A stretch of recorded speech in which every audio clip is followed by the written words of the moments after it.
A'udzubillahi minasyaitonirrajim. Bismillahirrahmanirrahim. Alhamdulillahi rabbil alamin. Nahmaduhu wa nasta'inu wa nastaghfiruh. Wa na'udzu billahi min syururi anfusina wa min sayyiati a'malina. Man yahdihillahu fala mudilla lahu wa man yudlil fala hadiya lahu.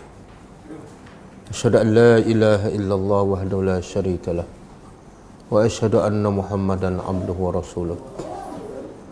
Subhanaka la ilma lana illa ma 'allamtana innaka antal alimul hakim. Allahumma 'allimna ma yanfa'una wanfa'na bima 'allamtana wa zidna ilma. Allahumma ati anfusana taqwaha wa zakkiha anta khairu man zakkaha. Anta waliyuha wa maulaha. Rabbi yassir wa la tu'assir, Rabbi tammim bil khair. Amma ba'du. InsyaAllah hari ini kita sambung tadabbur surah daripada juz' Ammah, iaitu surah Al-Fajr. Kelas hari ini ditaja oleh Seriaka. InsyaAllah kita dah sampai ayat yang ke-14. Hari ini insyaAllah kita sambung ayat yang ke-15. Okey, sebelum kita sambung, cuba tengok apa maksud ayat yang lepas dan apa kaitan dengan ayat hari ini. Kalau kita tengok daripada awal surah Al-Fajr, a'udzubillahi minasyaitonirrajim, wal fajri wal layalin ashri wasyaf'i wal watr wal laili idza yasr. Kalau awal ayat, awal surah, Allah bersumpah dengan lima makhluknya, waktu fajar, waktu malam, asy-syafa'i, al-watri dan al-lail. Kemudian Allah bagi tahu sumpah Allah ini adalah untuk orang yang berakal. Jadi pun walaupun Allah bersumpah dengan benda yang tidak berakal, iaitu waktu fajar, waktu malam, tetapi semua makhluk Allah tu bertasbih kepada Allah sepanjang masa. Cuma kita tidak memahami bahasa tasbih mereka. Jadi kalau makhluk yang tak berakal pun sentiasa bertasbih kepada Allah, maka Allah nak bagi tahu orang yang mendengar ayat ini, iaitu manusia yang diberi akal, sepatutnya lebih baik daripada waktu fajar, lebih baik daripada waktu malam, lebih baik daripada asy-syafi'i wal watri, dan lebih baik daripada waktu 10 awal Zulhijjah. Sebab yang mendengar ni adalah manusia yang diberi akal. Jadi kalau makhluk yang tak berakal sentiasa bertasbih mensucikan Allah, maka yang berakal sepatutnya lebih daripada yang tak berakal. Dan maksud sebaliknya, Allah nak bagi tahu kalau manusia yang berakal tak juga berzikir pada Allah, tak juga mensucikan Allah, maka dia sebenarnya lebih teruk daripada makhluk Allah yang tidak bernyawa dan tidak berakal. Okey, sebenarnya bila Allah bersumpah, Allah nak bagi tahu sesuatu. Sebagaimana dalam surah-surah yang lain, bila Allah bersumpah ada message, ada sesuatu yang besar yang Allah nak sampaikan. Iaitu dalam surah Al-Fajr ialah Allah nak bagi tahu walaupun kehebatan Allah cukup jelas, keesaan Allah, kebesaran Allah cukup jelas, buktinya cukup banyak di hadapan mata manusia, tapi manusia kebanyakannya tetap tak rasa kebesaran Allah ataupun masih sombong dengan Tuhan. Walaupun manusia tu lemah, tetapi bila manusia tu diberi kelebihan oleh Allah, manusia asalnya lemah, tapi Allah bagi sedikit kelebihan, kekuatan fizikal, kekuatan kuasa, kekuatan tentera yang membantu, kekuatan boleh membina bangunan tinggi. Akhirnya manusia semakin tak nampak kebesaran Allah, dan sebaliknya manusia akan melampau, akan melakukan kerusakan di atas muka bumi. Jadi bahagian daripada sumpah Allah ni, sebenarnya Allah nak beritahu inilah keadaan manusia kebanyakannya, iaitu sentiasa tagau. Dan bila tagau, mereka akan aksaru fihal fasad, akan banyak melakukan kerusakan di atas muka bumi. Kerusakan ni ada dua. Satu, kerusakan maknawi, iaitu kerusakan dari segi akidah yang tak nampak. kerusakan dari segi cara berfikir. Dan kerusakan yang kedua ialah kerusakan dari segi fizikal, iaitu merosakkan ciptaan Allah, sama ada manusia ke, tumbuh-tumbuhan ke, haiwan ke, termasuklah melakukan kezaliman kepada makhluk Allah yang lain. Jadi Allah bagi contoh 3 kaum. Sebenarnya banyak kaum yang banyak melakukan kerosakan, yang sombong, yang melampau di atas muka bumi Allah. Tapi Allah bagi 3 contoh, 3 kaum yang waktunya berbeza-beza dan tempatnya juga berbeza-beza dan kelebihan pun berbeza-beza. Tapi mereka bersama-sama dalam satu sifat, iaitu sifat mereka tagaw. 3 kaum ni, iaitu kaum Ad, kaum Samud, kaum Fir'aun. Semua berbeza tempat. Kalau Fir'aun di Mesir, kalau kaum Ad di selatan tanah Arab, iaitu di Yaman, dekat Hadramaut. Kemudian kaum Samud di utara Saudi, iaitu antara Syam dengan Hijaz, antara Madinah dengan Jordan, iaitu dekat dengan Tabuk. 3 tempat yang berbeza dan waktu berlaku pun berbeza, dan kelebihan yang Allah bagi pada 3 kaum pun berbeza. Firaun Allah bagi kekuatan kuasa dan kekuatan tentera. Kaum Samud Allah bagi kekuatan boleh memecahkan, boleh memahat batu-batu gunung untuk dijadikan rumah ataupun istana. Kaum Ad Allah bagi kelebihan, iaitu mereka ada kekuatan untuk membina bangunan-bangunan yang tinggi. Iramazatil imad. Semua kaum yang berbeza, waktu yang berbeza, tempat yang berbeza, tapi sebabnya satu, iaitu 3 kaum ni ada satu sifat, iaitu mereka melampau. Mereka kufur kepada Allah, mereka sombong dengan Allah hanya kerana kelebihan yang Allah juga bagi. Kemudian Allah bagi 3 contoh kaum ni sebab 3 kaum ni tak jauh daripada Mekah, tempat turunnya wahyu, dan bangsa Quraisy, bangsa Arab di Mekah tu, bagi mereka tidak asing cerita 3 kaum ni. Kaum Ad, kaum Samud, kaum Fir'aun bagi orang Mekah tidak asing, mereka dah tahu.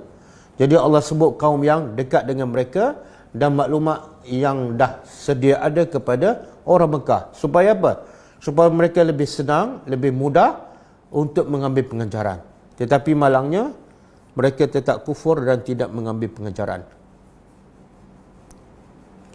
Jadi inilah Allah nak bagi tahu manusia dengan makhluk yang Allah bersumpah waktu fajar, kemudian 10 awal Zulhijjah, kemudian waktu malam. Sepatutnya Allah nak bagi tahu yang paling bernilai bukan kelebihan yang Allah bagi itu, iaitu fizikal, harta, kuasa.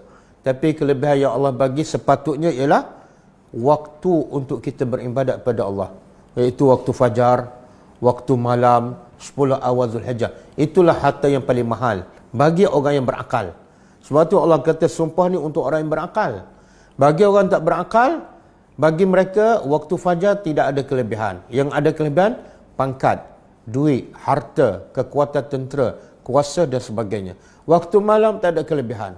Jadi Allah nak bagi tahu orang yang berakal, dia bukan nampak harta, bukan nampak pangkat yang utama, tapi yang mereka nampak ialah waktu yang terbaik untuk mentaati Allah.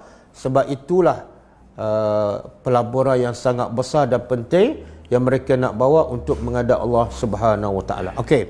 Habis pasal pertama dalam surah Al-Fajr. Sekarang kita masuk pasal yang kedua. Pasal kedua ni Allah nak bagi tahu apa punca manusia suka melampau. Apa punca manusia suka melakukan kerusakan di atas muka bumi sebagaimana kaum Fir'aun, kaum Samud dan kaum Ad. Apa punca dia? Puncanya, jawapannya dalam ayat seterusnya.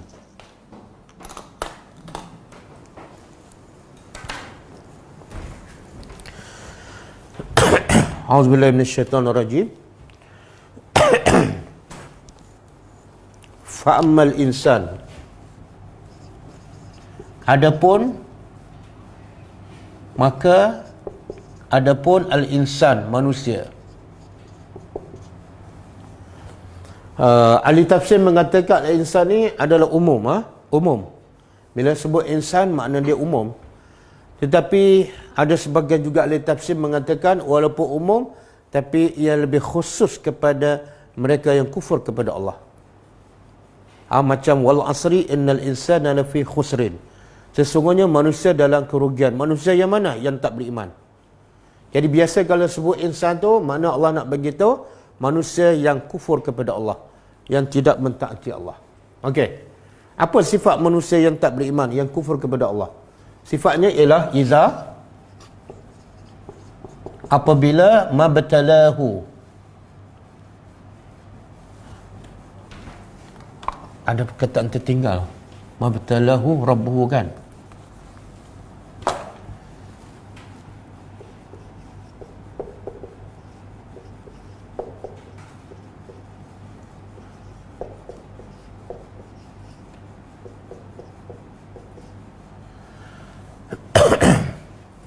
Apabila Rabbuhu, Tuhannya, telah mengujinya. Rabbuhu oleh Tuhannya.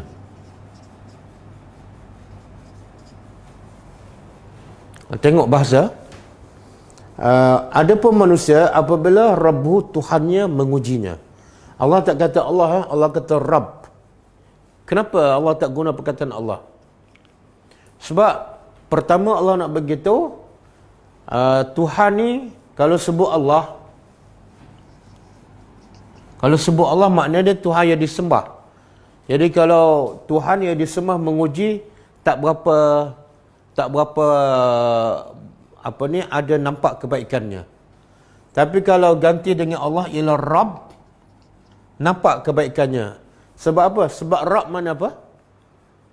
Rabb mana pencipta, pemilik, pengurus, dan juga Rabb ialah mana pendidik. Jadi kalau pendidik, pengurus, pencipta, pemilik menguji, pasti ada kebaikan. Tidak ada pencipta menguji apa yang dicipta, tapi tujuan ujian adalah buruk. Tak ada. Tidak ada pendidik bila menguji apa yang diciptanya, melainkan tujuannya adalah baik. Sebab dia pendidik. Jadi bila sebut Rabb tu, maksudnya apa? Satu, dia saja yang layak menguji kamu, sebab dia pencipta kamu.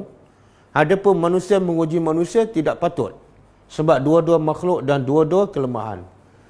Tapi yang Rabb pencipta, pertama dia layak menguji. Yang kedua, dia menguji demi untuk membetulkan kamu. Demi untuk melahirkan kamu menjadi manusia yang sebenarnya. Okey. Apabila telah menguji oleh Tuhannya, apa sikap manusia ni? Apa bentuk ujian? Apa bentuk ujian? Lalu akramahu. Dia memuliakannya.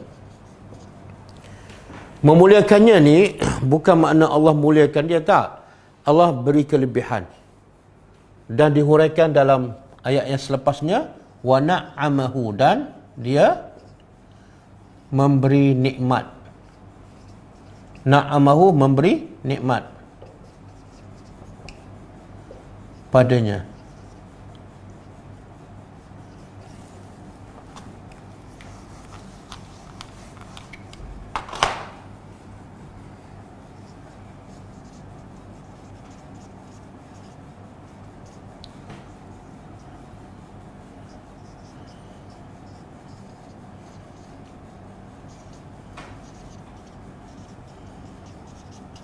Dengan nikmat. Nikmat ni apa dia? Termasuklah kesihatan, umur panjang, harta, anak berjaya, naik pangkat, jawatan besar. Jadi Allah uji dia. Awal-awal lagi Allah kata, Allah bukan memuliakan, tapi Allah uji. Cuma apa bentuk ujian? Bentuk ujian ialah nikmat. Maka apa sikap manusia ni? Fayaqulu, lalu dia berkata, Rabbi, Tuhanku, akramani, telah telah memuliakan. Asal ada ya ni, akramani. Ya tu makna aku. Telah memuliakan aku. Tapi ya tu dibuang sebab apa? Sebab salah satunya nak samakan hujung ayat. Di hujung ayat yang lain tidak ada ya, maka semua dibuang. Ini pun sama, ahanani, dibuang ya. Okey, ayat 15 ni apa yang Allah nak bagi tahu? Sebenarnya Allah nak bagi tahu sifat manusia yang buruk. Sifat manusia yang tak beriman. Apa dia? Iaitu bila diuji dengan nikmat, sihat, harta, apa lagi? Pangkat. Maka hasilnya dia rasa dia baik. Rasa dia baik. Jadi Allah nak bagi tahu sifat manusia tak beriman. Satu, bila diuji dengan nikmat, dia rasa dia baik. Ini salah ni. Jadi yang Allah nak tegur apa dia? Yang Allah nak tegur ialah ni. Setelah diuji dengan nikmat, dia perasan dia baik. Allah telah memuliakan dia, dia okey, dia lebih baik pada yang miskin. Yang ni sebenarnya salah. Dan sebenarnya sifat ni bukan ada pada orang kafir je, tapi ada juga pada orang Islam. Secara umumnya termasuklah orang Islam, bila dia dapat nikmat ni, dia rasa dia okey tak? Apa khabar kamu? Sihat, okey, kan? Dah naik pangkat? Alhamdulillah, okey, kan? Umur panjang kamu, umur 90 tapi nampak sihat? Alhamdulillah, okey. Siapa yang jawab tu? Orang Islam ke orang kafir? Rasa okey tu betul ke salah?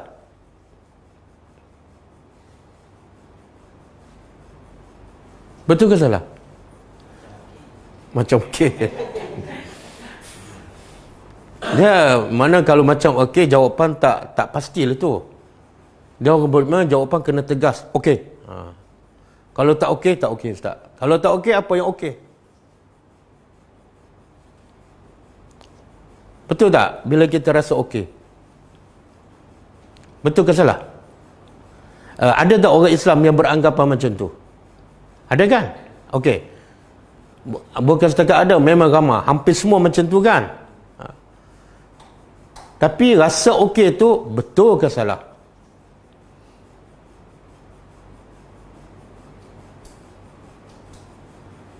Macam mana?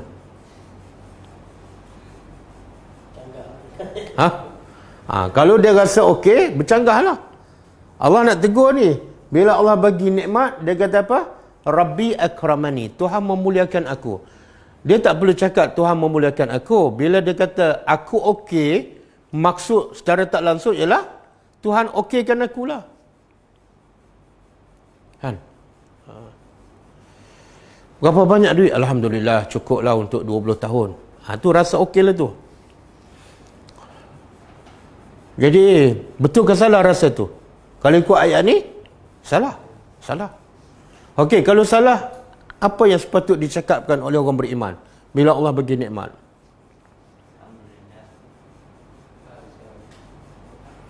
Alhamdulillah tu, kadang-kadang mulut dia cakap Alhamdulillah, tapi hati dia, aku okey. Dia tak menghayati. Alhamdulillah tu apa makna? Segala pujian hanya, makna jangan puji aku. Allah saja layak dipuji. Aku dapat sihat, Allah layak dipuji. Aku kaya, Allah layak dipuji. Aku belum tentu okey. Tapi biasa kalau kita sebut Alhamdulillah, kita rasa kita macam okey kan? Sihat kan? Alhamdulillah. Sejak saya jogging setiap pagi ni okey kan? Macam mana? Ni ramai orang baca surah Al-Fajr, tapi yang dia baca, dia tak amalkan. Dia tak praktiskan.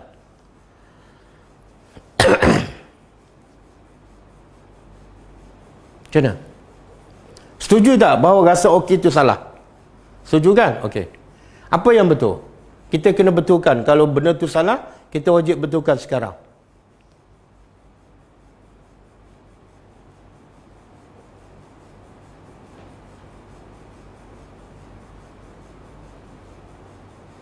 Kalau boleh jawab berdasarkan daripada Al-Quran. Apa dia?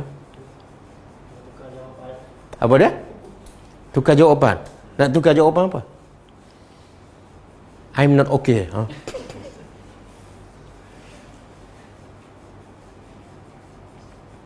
Subhanallah, sebenarnya Allah dah bagi contoh dalam Quran. Allah banyak bagi contoh dalam Quran bagaimana sikap orang beriman bila Allah bagi nikmat, bagi sihat, bagi harta, bagi kuasa. Allah dah bagi contoh. Tapi kita tak perasan, kita tak perasan. Akhirnya kita baca Quran berpuluh kali, ayat yang Allah tegur kita, tapi kita tetap melakukan kesalahan. Buka surah An-Naml ayat 40. Saya dah sebut beberapa kali dah. Surah An-Naml ayat 40.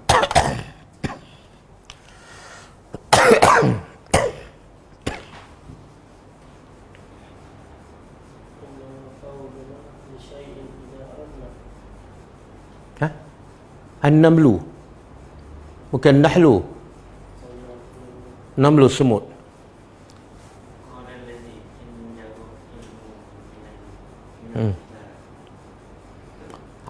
Ya betul.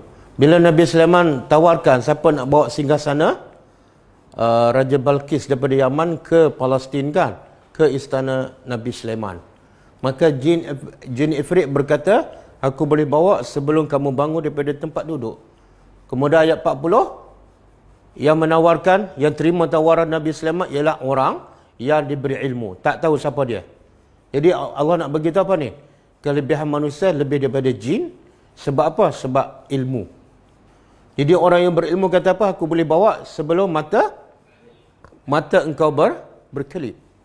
Lepas tu, apa jawab Nabi Sulaiman? Haza min fadli Rabbi. Kemudian dia rasa apa? Liyabluwani aashkur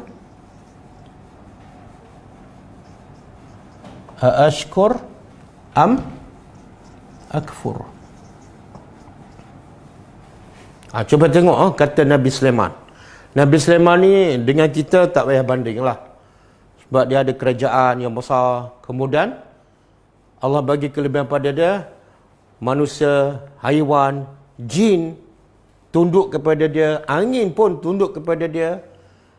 Dan Nabi Sulaiman boleh faham bahasa burung, bahasa semut. Terlalu besar, terlalu banyak kelebihan. Ni Allah uji Nabi Sulaiman dengan nikmat. Tapi akhir apa rasa Nabi Sulaiman dengan nikmat yang banyak tu? Dia kata apa? Haza min fadli Rabbi. Ini adalah anugerah Tuhanku. Tapi tak habis setakat tu. Dia sambung lagi. Dia rasa apa? Semua ni satu bukan daripada aku, bukan kelebihan aku, tapi daripada Allah. Allah bagi aku apa tujuan? Liyabluwani, untuk dia menguji aku. Sama tak dengan ayat ni? Manusia apabila Allah menguji dengan nikmat. Jadi orang beriman kena rasa, bukan aku rasa okey. Tak.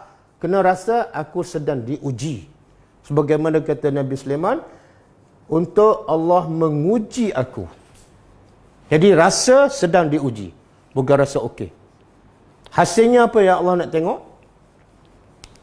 Sama ada aku bersyukur ataupun aku kufur. Itu je. Jadi bila ada rasa diuji ni, dia tak akan berbangga. Kenapa? Kenapa aku nak bangga? Allah sedang test aku ni. Mana boleh orang sedang dites, diuji, dia rasa berbangga. Mana boleh? Tak masuk akal. Bila ada rasa sedang diuji, tak ada rasa okey. Yang ada ialah rasa risau. Rasa risau. Aku ni natijahnya apa? Semakin bersyukur kepada Allah ke ataupun semakin kufur? Dan Allah sebut dalam surah Insan kan? Inna khalaqnal insana min nutfatin amsyajin nabtalihi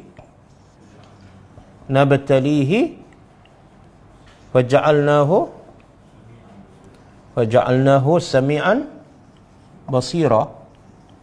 Kemudian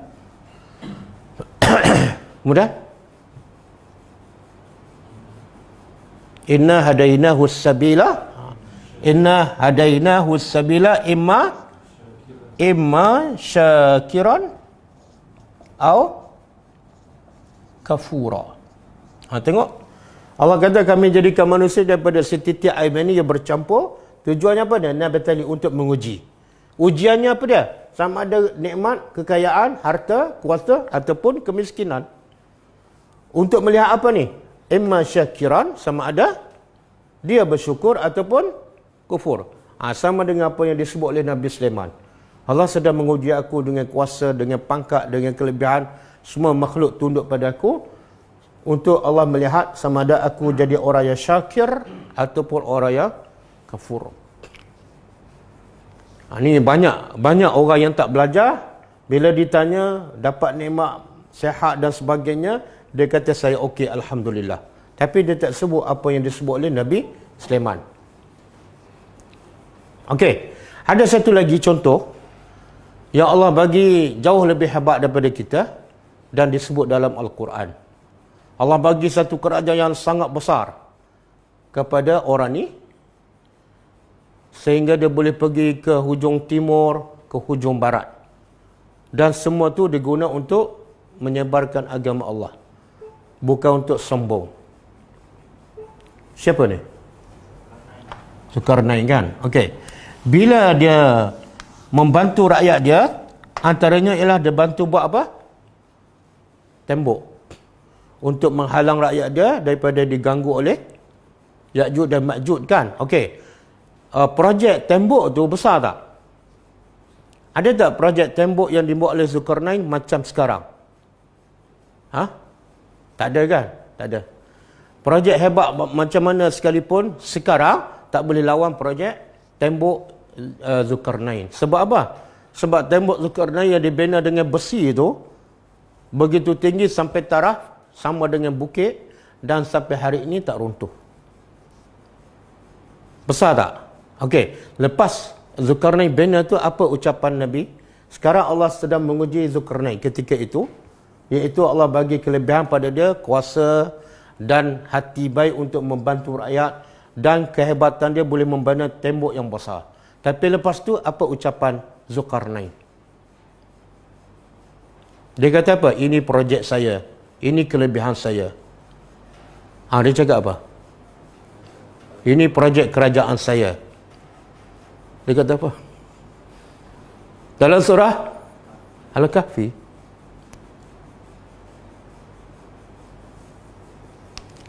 Hadza rahmatun min Rabbi. Nak lebih kurang sama dengan apa yang disebut oleh Nabi Sulaiman. Hadza rahmatun min Rabbi. Aku boleh bina tembok ni bukan rahmat aku, tapi rahmat daripada Allah. Allah campak rahmat dalam hati aku supaya aku kesian pada kamu, dan Allah juga bagi kuasa dan kekuatan untuk membina tembok ini. Tak ada dia kata ini projek saya, ini projek kerajaan saya, ini punca kelebihan saya sebab saya pandai. Okey?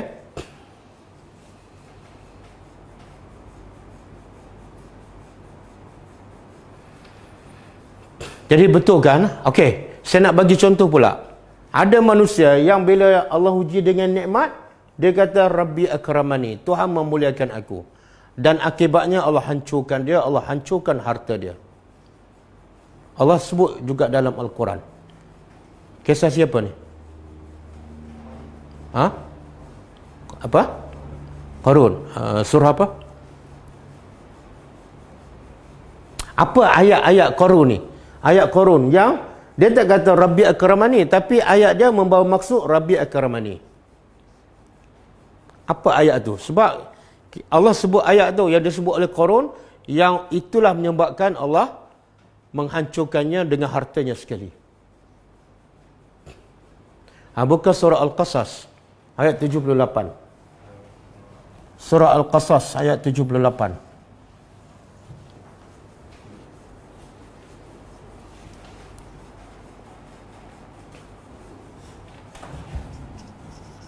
Innama utituhu ala ilmin Indi. Kemudian awalam ya'lam annallaha qad ahlaka min qablihi minal quruni man huwa asyaddu minhu quwwah wa aksaru jam'a. Okey. Cuba tadabbur.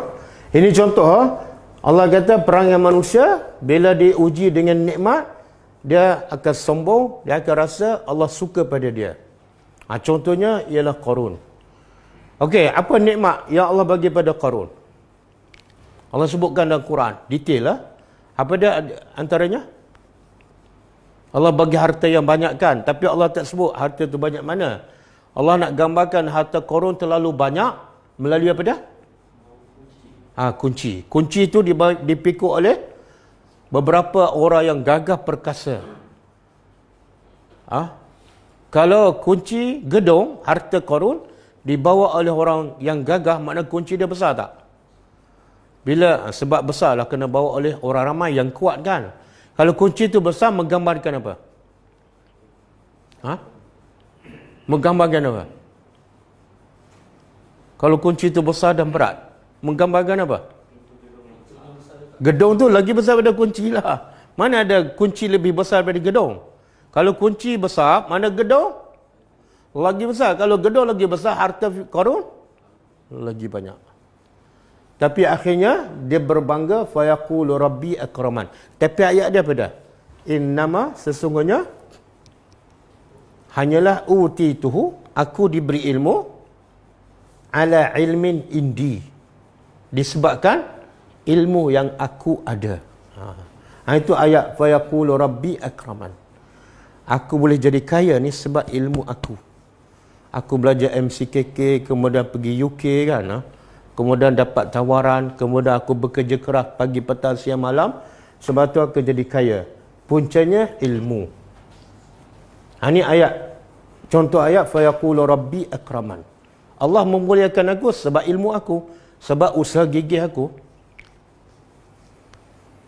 Biasa tak disebut oleh orang Melayu kita ni? Oh, terlalu biasa. Dia kutuk Qarun, tapi dalam masa yang sama dia ikut Qarun. Dia ini contoh ilmu. Tapi kalau kita berbangga dengan keturunan, sama. Kenapa kamu boleh jadi YB? Keturunan saya memang YB. Itu ayat Qarun. Oh, bahaya. Kenapa kamu boleh jadi PM? Memang bapa saya PM, atuk saya pun PM. Itu ayat Qarun. Apa saja dia berbangga selain daripada Allah, maka itu adalah bentuk Rabbi akramani. Kan biasa kan ada orang keluarga miskin, tengok-tengok, belajar sungguh-sungguh jadi kaya, jawatan besar. Bila ditanya, macam mana kamu ni? Saya dulu masa kecil, miskin, pergi sekolah jalan kaki, jual kuih, bela kambing. Tapi saya ni bekerja keras, belajar sungguh-sungguh. Mana dia pulangkan kelebihan pada siapa? Dia. Itu ayat Qarun. Ayat Qarun. Oh. Motivasi, mati level. Kamu bekerja keras, dapat emas. Makna apa? Dengan kerja keras dapat, bukan dengan Allah. Bukan dengan rahmat Allah, bukan dengan fadlul Rabbi. Oh, ayat tu secara tak sedar boleh menjadi kita syirik kepada Allah. Ya, syirik itu, syirik itu. Syirik. Sebab usaha tak boleh menjadikan orang tu kaya. Berapa ramai yang usaha hebat tapi tak kaya pun. Dan berapa ramai yang tak usaha, Allah bagi dia kaya. Sebab apa? Yang bagi kaya Allah, bukan usaha. Usaha, ya, perlu. Tapi akhirnya yang memberi kekayaan ialah Allah. Banyak tu. Bila dia kaya, dia cakap apa? Inilah ustaz hasil saya bekerja keras, ya Allah. Secara tak langsung dia ni nak tegur ni. Berapa ramai ni? 300 orang. 200 lah. Dengar baik-baik. Termasuklah orang seriaka. Bila berjaya buat projek ke apa ke, jangan rasa ini sebab kelebihan tim kita. Jangan. Itu ayat Qur'an. Habis nak jawab apa? Haza rahmatun min Rabbi. Projek Zulkarnain lagi hebat daripada projek kamu. Tapi Zulkarnain tak pernah mengatakan ini tim kita. Ini hasil usaha kerajaan kita. Tak ada. Dan Nabi Sulaiman lagi hebat. Kelebihan yang Allah bagi. Tapi dia pulangkan kelebihan tu. Haza min fadli Rabbi, kepada Tuhan. Siapa kita? Apa projek kita? Nak banding dengan projek Nabi Sulaiman dengan projek Nabi Zulkarnain. Okey, satu lagi contoh. Allah bagi contoh manusia yang sombong bila diuji dengan nikmat kuasa, dia kata Rabbi akramani. Tapi dia tak sebut Rabbi akramani dalam bentuk ayat yang lain, iaitu Fir'aun. Cuba buka surah Az-Zukhruf ayat 51. Surah Az-Zukhruf ayat 51.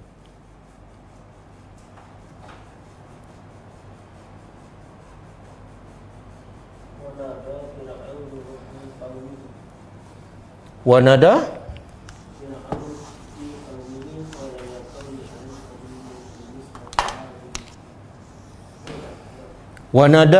Fir'aun qaumahu, kemudian dia kata apa? Qala ya qaumi alaysa li mulku Misra wa hazihil anhar tajri min tahti.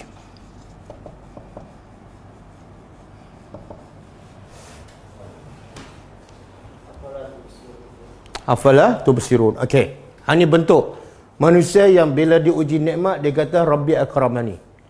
Apa kata Firaun bila ada kuasa, bila ada tentera ramai, dan kita dah belajarkan sebelum ayat 15 ni. Allah bagi tahu kelebihan Firaun apa dia? Wa fir'auna zil autad. Firaun yang mempunyai kekuasaan dan kekuatan dan juga bala tentera yang hebat.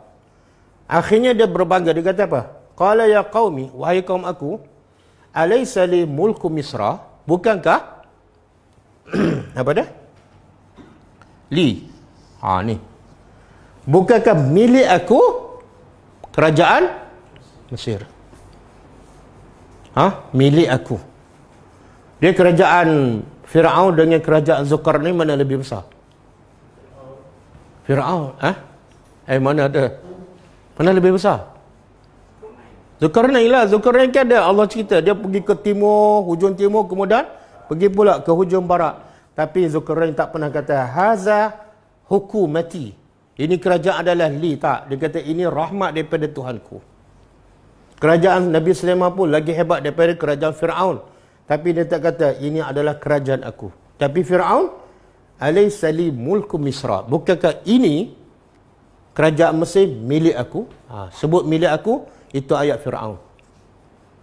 Kemudian dia berbangga lagi, wahazil anhar, dan sungai-sungai ni, kan istana Fir'aun depan sungai kan, sungai-sungai ni mengalir min tahti, dari bawahku. Dia berbangga pula, kehebatan aku ialah ada sungai di hadapan istanaku, seolah itu semua milik dia kan. Maka akhirnya Allah binasakan dia dalam air. Yang dia berbangga sungai, air itulah yang Allah hancurkan dia. Okey? Bolehkah? Ada satu lagi. Yang Allah bagi contoh manusia bila diuji dengan nikmat yang banyak, akhirnya dia rasa dia okey, Allah suka pada dia. Sampai tahap dia kata apa? Tak akan berlaku kiamat. Sebab apa? Allah sayang padaku. Bila Allah sayang, Allah bagi kelebihan. Bila Allah bagi kelebihan sebab aku okey, Allah tak akan tarik. Bila Allah tak tarik, mana tak akan berlaku kiamat. Tapi dia kata kalau berlaku kiamat, apa dia kata? Ni kisah siapa ni? Bukan? Yang ada dua kebun kan? Yang ada dua kebun. Apa ayat dia? Yang menunjukkan dia berbangga Rabbi akramni. Apa ayat dia? Bila dia cakap dengan kawan dia yang miskin, apa ucapan dia?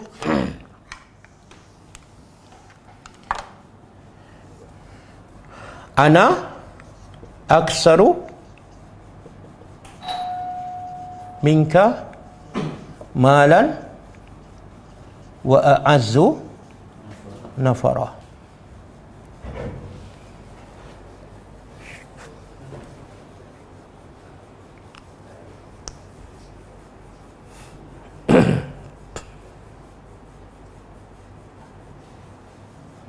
Okey. Cuba terjemah. Ana, aku lebih banyak dari engkau malan, harta, dan a'azu,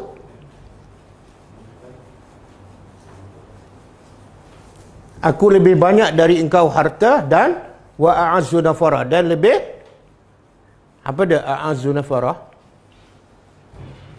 Lebih ramai pengikut.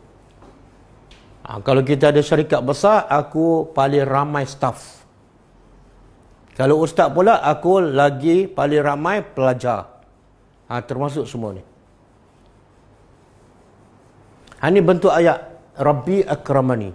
Tuhan muliakan aku sebab tu aku paling banyak harta, dan sebab tu aku paling ramai pengikut. Okey. Ini bentuk-bentuk yang manusia tertipu dengan ujian.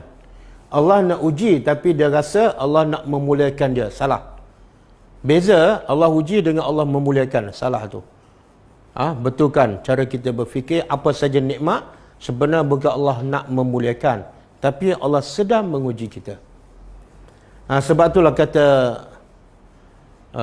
seorang ulama terkenal, dia kata ada 3 perkataan bila kita sebut dalam perkataan kita, dalam percakapan kita, kita ada ciri-ciri Fir'aun.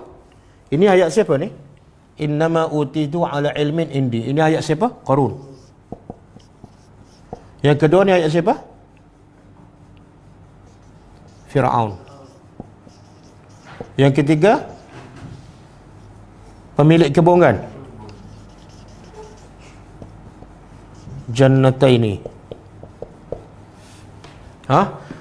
Kata ulama, kalau kita bercakap ada 3 perkataan ni, kita menyerupai Qarun, Firaun dan pemilik kebun. Apa dah? Pertama, bila ada indi. Ini ilmu dari aku. Ini pengalaman dari aku. Jangan sebut indi. Kalau Qarun, Firaun pula, perkataan apa? Li, milik saya. Ini kebun milik saya. Kalau orang bertanya, kita menjawab soalan, okey, tak ada masalah. Tapi orang tak tanya, kita beritahu, ini kebun milik saya. Ini bangunan 10 tingkat milik saya. Itu ayat Fir'aun. Okey.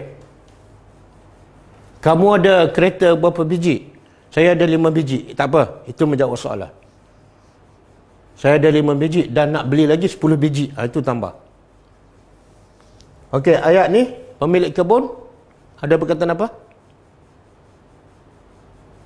Ana. Sebenarnya pemilik kebun ni ikut siapa? Bila dia kata aku lebih baik, aku banyak ilmu, aku lebih sihat, dia ikut siapa ni? Ayat siapa ni? Tak, ada sifu dia. Iblis. Bila Allah perintah Iblis sujud pada Adam, apa ayat dia? Ana khairun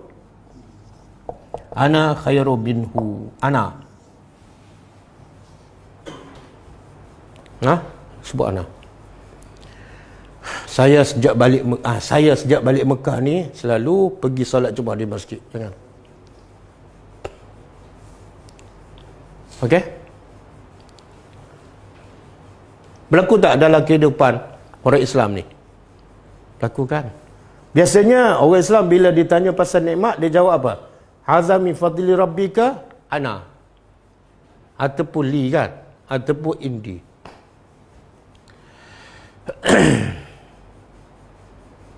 Okey. Sekarang kita pergi pada jenis manusia yang kedua. Jadi ayat-ayat macam ni kena hafal ni. Ni. Satu ayat siapa ni? Nabi Sulaiman. Yang ni ayat siapa? Zulkarnain. Hafal. Haza min fadli rabbi liyabluwani aashkur am akfur. Ayat Zulkarnain, haza rahmatun min rabbi. Ha? Petunjuk daripada hadis. Yang Nabi pula bila Nabi menjawab soalan-soalan ni kan. Ya, sebenarnya kalau dah ada Quran, hadis pun tak perlu.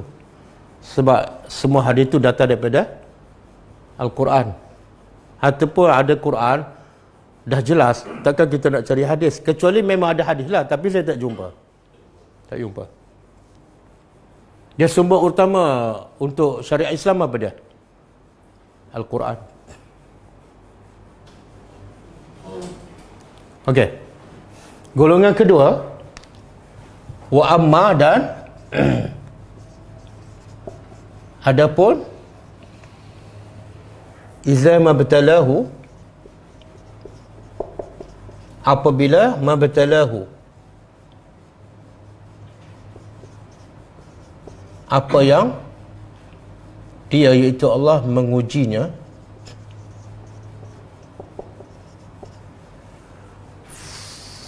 faqadara, lalu qadara apa dia?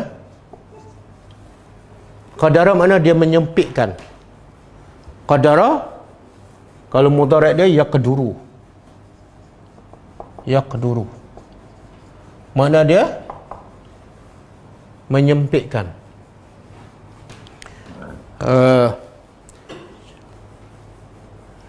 Ada dalam surah Ar-Rum, saya tak ingat ayat keberapa. Yaqduru makna dia Allah menyempitkan rezeki. Awalam yarau, surah Ar-Rum, awalam yarau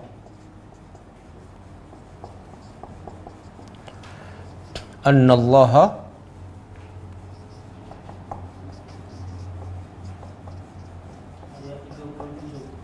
ayat 37.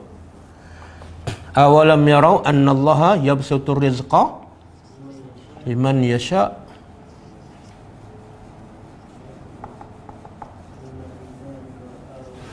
Kemudian wa yaqdiru kan?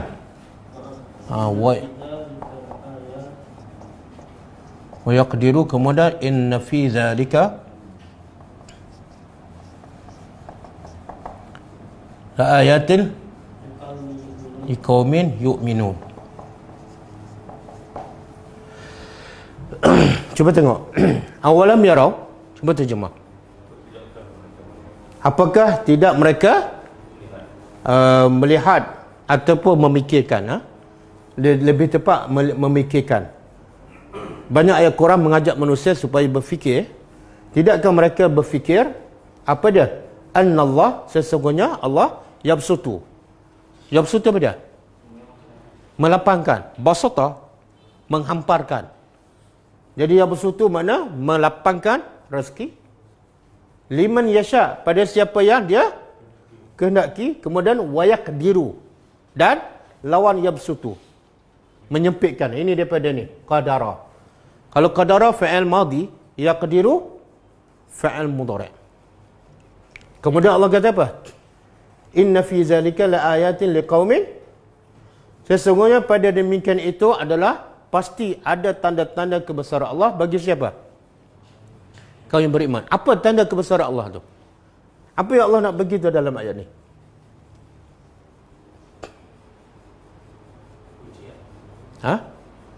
Allah yang melapangkan rezeki kepada siapa yang dia, dan Allah juga menyempitkan rezeki pada siapa yang, maksudnya apa? Yang menjadikan orang tu kaya siapa? Allah. Yang menjadikan orang tu miskin siapa? Allah. Sebab tu ini pengajaran untuk orang beriman. Jangan kita usaha kemudian bergantung pada usaha. Aku dah usaha gigih mesti kaya. Tak. Okey? Maka dalam ayat ini pun sama. Allah nak bagi kekayaan kepada siapa ni? Siapa yang dia kehendaki, walaupun dia kafir. Allah bagi Qarun, Firaun. Dan Allah nak jadikan orang tu miskin, siapa yang Allah kehendaki, walaupun dia orang yang paling mulia, iaitu macam Nabi Muhammad. Jadi jangan berbangga dengan harta, sebab Allah bagi harta kepada siapa yang Allah suka dan kepada siapa yang Allah tak suka pun Allah bagi. Okey.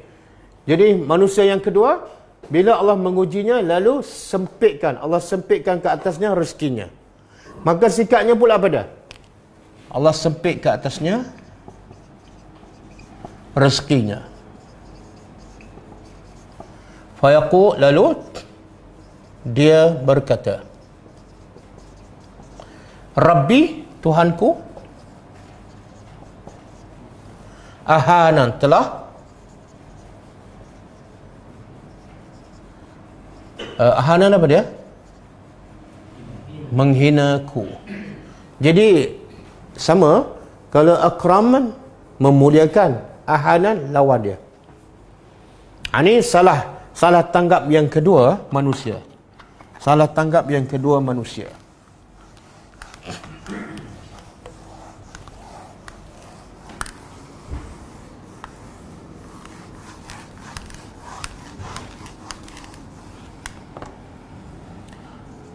Yang kedua, bila diuji dengan kemiskinan, maka manusia juga salah tanggap. Dia rasa Allah tak suka padanya. Ini pun salah. Allah memang dah tak suka pada aku, sebab tu Allah tak bagi. Asyik sakit je. Mana Allah tak suka lah. Kalau Allah suka, mesti bagi sihat.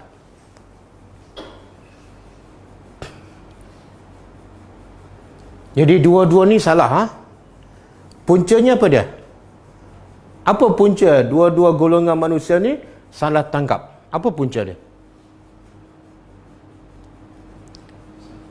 Ha? Sangka apa? Kenapa? Apa punca dia salah tanggap ni? Bila Allah bagi kesenangan, kekayaan, dia rasa Tuhan suka.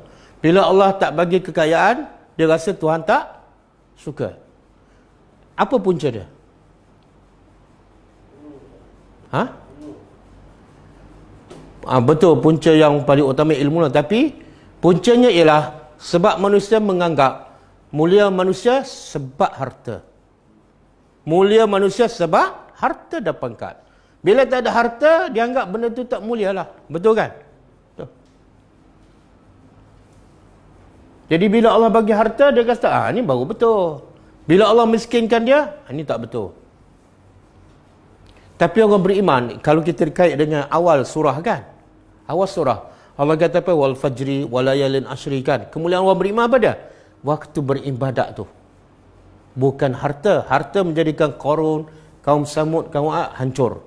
Tapi orang beriman, kemuliaannya bukan harta, tapi waktu beribadat, waktu malam, waktu fajar, 10 awal Zulhijjah.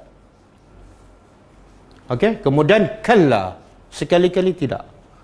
Pukul pada jam. Jam tak nampak ha? Ada 4 minit lagi.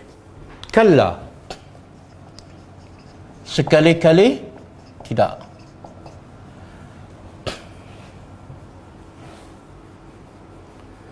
Sebelum tu ada, saya ingat pada seorang ulama ni, saya lupa nama dia. Dia kata, macam mana kita nak elakkan daripada tertipu dengan pangkat dan harta ni? Macam mana kita nak elak daripada tertipu? Sebab perasaan tu bila dapat je, ada je rasa. Kita okey, kita pandai, kita baik, kita rajin kan? Macam mana nak elakkan daripada perasaan tu? Cara nak elaknya kita buat soalan. Okey. Kalau kita dapat harta banyak kan, pangkat pun tinggi, kita buat soalan. Betul tak Allah suka padaku? Kalau Allah suka padaku, sebabnya, buktinya Allah bagi harta Qarun lagi banyak. Adakah Allah suka pada Qarun? Tak. Kalau Allah suka pada Qarun, sebab dia bagi harta yang banyak, maka aku lebih kurang Qarun lah. Buat soalan ha?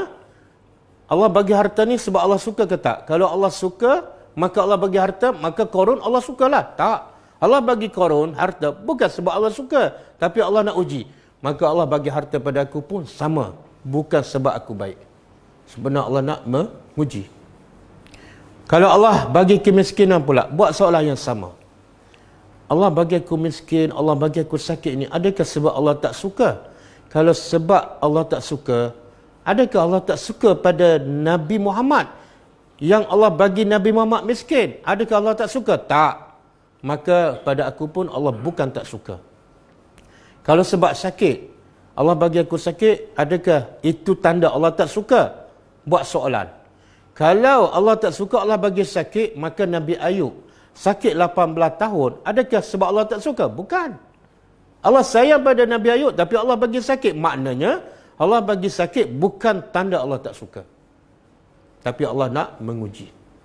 Ini ayat yang ke-17 pun Allah nak bagi tahu tanda kemuliaan manusia. Apa dia? Bal, sekali-kali tidak, bahkan tukrimuna, kalla bal, ada la kan? La. Kamu tidak memuliakan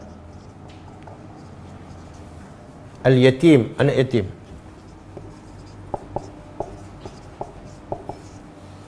Okey, cuba fikir. Apa kaitan ayat 17 dengan sebelum tu? Bila Allah bagi seseorang tu nikmat, kesihatan, kekayaan, dia rasa apa? Allah muliakan dia kan? Tapi ayat 17 Allah kata kamu sebenarnya tak mulia. Kalau betul kamu mulia, apa kamu buat dengan harta? Kamu bantu anak yatim. Tengok Allah nak betulkan. Tanda manusia mulia bukan harta banyak. Tak. Tanda manusia mulia, dia memuliakan anak yatim. Walaupun ramai yang harta banyak, tapi langsung tak peduli pada anak yatim, sebenarnya kamu hina. Kamu pentingkan diri. Subhanallah. Tengok kemuliaan yang Allah nak. Bukan harta banyak. Sebab tu Allah kata tidak memuliakan anak yatim. Allah tak kata tak bagi bantuan pada anak yatim ataupun tak bagi makan. Kenapa? Sebab anak yatim ni kadang-kadang kaya, banyak harta. Bila banyak harta, dia tak perlukan duit, dia tak perlukan makanan, dia perlukan apa? Kemuliaan. Apa dia kemuliaan? Kasih sayang. Waktu Nabi kata bila jumpa anak yatim kena buat apa? Sapu kepala. Sapu kepala bentuk memuliakan anak yatim. Satu. Yang kedua, Allah nak bagi tahu kamu nak memuliakan anak yatim, sebenarnya kamu tak perlukan duit pun. Tak perlukan duit. Tapi kalau kamu boleh jadi mulia tanpa duit, iaitu memuliakan anak yatim, iaitu pergi sapu kepala dia kan. Ataupun kamu jadi orang tengah, cari anak yatim, kemudian cari orang kaya. Kamu jadi orang tengah, menyampaikan maklumat anak yatim kepada orang kaya. Kamu telah memuliakan anak yatim, walaupun kamu tak ada harta. Okey, kemudian wala tahaduna, dan kamu juga tidak mulia. Sebab apa? Walaupun duit juta-juta, kamu sebenarnya tidak mulia. Sebab kamu tidak tahadu bukan bagi makan. Tahadu apa dia? Tidak menggalakkan, tidak mendorong. Mendorong untuk ta'am, memberi makan. Miskin, orang miskin.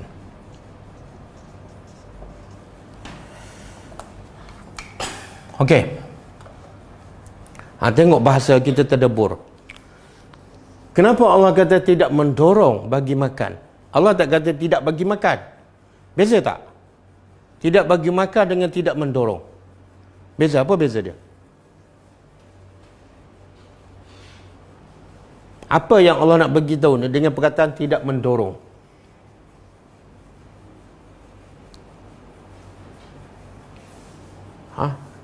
Pertama Allah nak bagi tahu tidak mendorong ni, Allah nak bagi tahu manusia yang diuji dengan nikmat kekayaan yang banyak ni sebenarnya tak mulia. Sebenarnya hina. Sebab apa? Kalau dia tak mendorong orang bagi makan, agak-agak dia bagi tak makan pada orang miskin. Agak-agak dia bagi tak? Kalau dorong pun tak, bagi makan lagi tak. Makna yang tak mendorong lagi teruk daripada tak bagi makan. Satu. Yang kedua, Allah nak bagi tahu tidak mendorong untuk bagi makan orang miskin. Allah tak kata tidak bagi makan. Sebab apa? Sebab kamu walaupun tak ada harta, kamu boleh jadi orang mulia. Walaupun kamu tak ada duit, kamu tak ada makanan, kamu boleh jadi orang mulia. Dengan cara apa? Dengan cara apa? Mendorong. Nak mendorong orang bagi makan perlukan duit tak? Tak. Kadang-kadang kita tulis surat je. Saya ada jumpa satu keluarga miskin ni. Siapa-siapa yang boleh bantu, ini nombor akaun dia. Itu dah mendorong. Jadi bila Allah guna perkataan tahaddu, ruang untuk membantu orang miskin lagi luas. Termasuklah orang yang tidak ada makanan, tidak ada duit, dia masih boleh membantu orang miskin. Caranya ialah mendorong. Bolehkah? Jadi apa kaitan orang miskin dengan anak yatim dengan ayat di atas? Sebenarnya Allah nak beritahu, inilah ciri-ciri kemuliaan manusia di sisi Allah. Inna akramakum indallahi, orang yang paling bertakwa adalah orang yang paling mulia. Apa ciri-ciri takwa? Ciri-ciri kemuliaan. Dia peduli pada dua golongan ni. Miskin, anak yatim. Ini orang mulia. Sebab tu kalau kita tengok sejarah Nabi kan, banyak Nabi sendiri adalah anak yatim. Dan Nabi sendiri banyak tak berdamping dengan orang miskin. Ya, paling ramai masuk Islam di peringkat awal ialah orang miskin. Dan yang duduk di masjid Nabi ahli sufah kan 70 orang lebih orang miskin. Orang miskin ni sentiasa berlega sekitar Nabi. Itulah tanda kemuliaan manusia, iaitu bersama orang miskin dan banyak membantu orang miskin. Dan kalau kita tengok sejarah Nabi Musa dengan Khidir kan, bila Musa nak belajar dengan Khidir, sebenarnya dia pergi belajar kat mana? Musa dengan Khidir, dia belajar kat mana? UAA ke UKM? Tepi laut kan? Okey, subjek apa dia belajar? Akidah ke, sifat 20 ke, hadis ke, Sahih Bukhari?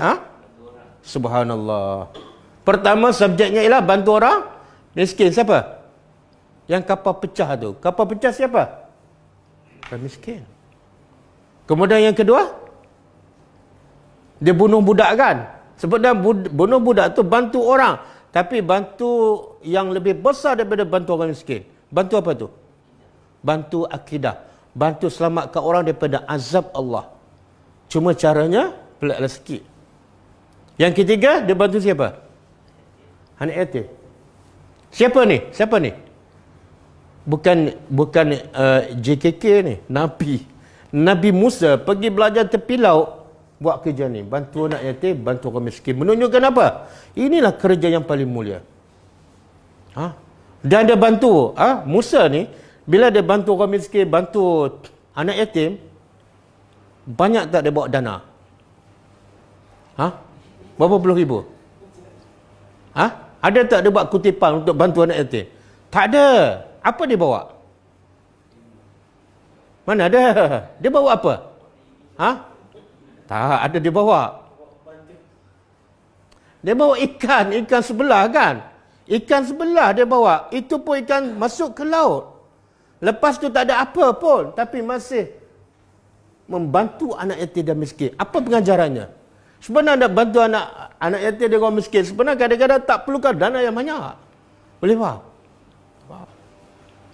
Ni kutip habis-habis ribu-ribu kan. Tengok berapa ramai miskin tak sampai pun.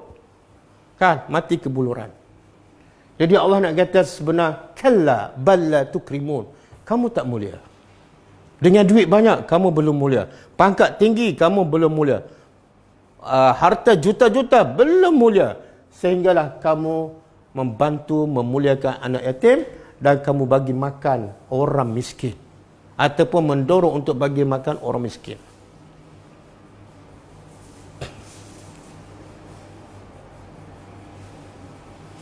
Okey, kita berhenti setakat ayat 18.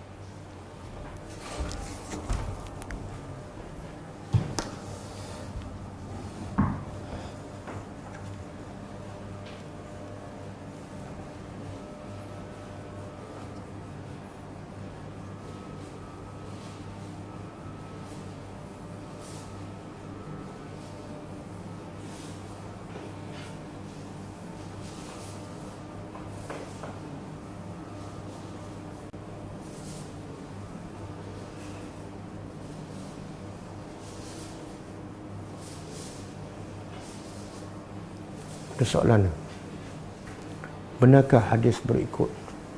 Tak nampak hadis pun.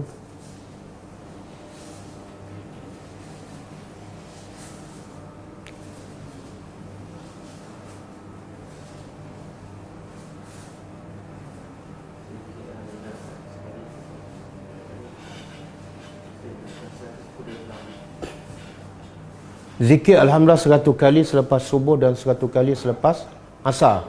Seperti bersedekah tak ada dalil lah, bukan hadis sahih. Jangan amalkan. Amalkan yang betul-betul datang daripada Nabi. Sebab Allah sebenarnya termasuklah ujian. Allah nak menguji kita. Liyabluwakum ayyukum ahsanu amalah. Allah nak tengok amalan siapa yang paling baik. Dan kata Fudail bin Iyad, amalan paling baik yang Allah nak tengok ialah satu, yang paling ikhlas. Yang kedua, yang paling menempati sunnah Nabi. Jadi kalau 100 Alhamdulillah pagi lepas asar 100, itu bukan amalan terbaik, bukan daripada Nabi. Jangan amalkan. Ustaz Ustaz setiap kali baca Fabi ayyi ala'i rabbikuma tukadziban, disunatkan baca Hadza min fadli rabbi. Tidak ada dalil, tapi kalau kita nak jawab secara umum macam tu pun tak salah. Kalau nak jawab ada hadis dia, tapi hadis tu tak sahih, hadis dhaif. Jawapannya lebih kurang ialah kalau Allah tanya fabi ayyi ala'i rabbikum tukadziban, jawapannya kalau diterjemah, tidak ada satu pun nikmat Tuhan engkau, tidak ada satu pun nikmat engkau wahai Tuhan yang aku dustakan. Itu jawapan yang bertepatan dengan ayat tadi. Tidak ada satu nikmat engkau wahai Tuhan yang aku dustakan. Salah ke rasa kesian kepada orang miskin? Dia rasa kesian itu tabiat semula jadilah. Fitrah manusia bila tengok orang kurang, orang lemah, orang sakit, orang miskin, kita kesian. Tapi sepatutnya kita kena lebih kesian pada diri kita. Sebab apa? Sebab Allah, salah satu hikmah Allah jadikan orang miskin ialah nak bagi peluang pada orang kaya ni. Sebab Allah kesian pada orang kaya. Allah tak nak orang kaya jadi sombong. Maka Allah wujudkan orang miskin. Bila jumpa orang miskin, jangan sombong. Sebalik, kesian dan bantu. Jangan kesian saja. Jadi rasa kesian tu fitrah semula jadi. Tapi jangan setakat rasa kesian. Kemudian yang kedua, hendaklah rasa kesian lebih kepada diri kita. Sebab ini peluang untuk aku jadi orang yang mulia di sisi Allah. Aku kena bantu. Dan bila kita bantu dia, kita kena ucap terima kasih pada dia. Sebab dengan dia terima bantuan, memberi ruang untuk kita menjadi orang mulia di sisi Allah Subhanahu Wa Taala. Adakah bermakna kita perlu mengelak dan mengucap Alhamdulillah ketika mendapat nikmat? Okey, boleh kita nak sebut Alhamdulillah, tapi kena ada sambungan lepas tu. Macam saya sebut tadilah, kita kadang-kadang sebut Alhamdulillah, tapi hati tu kita rasa kita okey. Bila kita sebut Alhamdulillah, Nabi pun ajar. Bila dapat nikmat sebut apa? Alhamdulillah allazi bi ni'matihi tatimmus salihat. Makna kita tetap balikkan kepada Allah. Segala pujian hanya milik Allah. Aku tak layak dipuji. Allah bagi ni sebab Allah nak uji. Dan ujian tu kalau aku berjaya, Alhamdulillah. Tapi kalau dengan ujian aku sombong, tidak ada Alhamdulillah.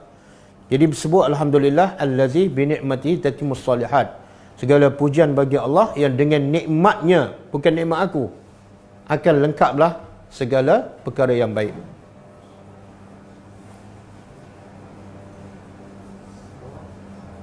Mana? Yang mana satu ni? Mana yang perlu didahulukan? Selawat ke atas Nabi ataupun zikrullah? Tak, afdalul zikri la ilaha illallah. Zikir yang paling afdal ialah la ilaha illallah. Mestilah kena dahulukan ingat pada Allah. Sebab dia pencipta kita. Adapun Nabi ni, dia ada kelebihan, tapi dia bukan pencipta. Jadi sebab itulah kena dahulukan zikir pada Allah. Dan bila sebut zikir, kita kena faham, bukan sebut subhanallah saja. Zikir yang paling besar ialah mentaati Allah. Solat 5 waktu, zikrullah. Puasa bulan Ramadan, zikrullah. Puasa sunat, solat sunat, zikrullah. Lepas tu barulah kita selawat. Dan sebenarnya masa kita banyak, 24 jam. Jangan kita fokus ataupun lebihkan selawat daripada zikrullah. Apa hukum orang menggunakan anak yatim untuk pungut derma, minta simpati? Hukum dia ialah pengkhianat lah. Dia khianatkan amanah. Sebab tu anak yatim tu amanah daripada Allah supaya kita bantu dia, bukan kita menggunakan untuk diri kita. Mana kita telah khianat amanah. Allah kata wala takhunullaha, jangan kamu khianat amanah Allah, maka kamu telah khianat Allah dan Rasul. Ya ayyuhallazina amanu innallaha ya'murukum an tu'addul amanati ila ahliha. Sesungguhnya Allah perintah pada kamu supaya menunaikan amanah kepada ahlinya. Walaupun anak yatim itu bukan keluarga kita, tapi amanah. Bila kita tahu amanahnya apa dah, kita kena bantu dia, kena ikramkan dia. Jangan gunakan dia untuk ambil peluang untuk kumpul duit. Itu dah khianat kepada amanah.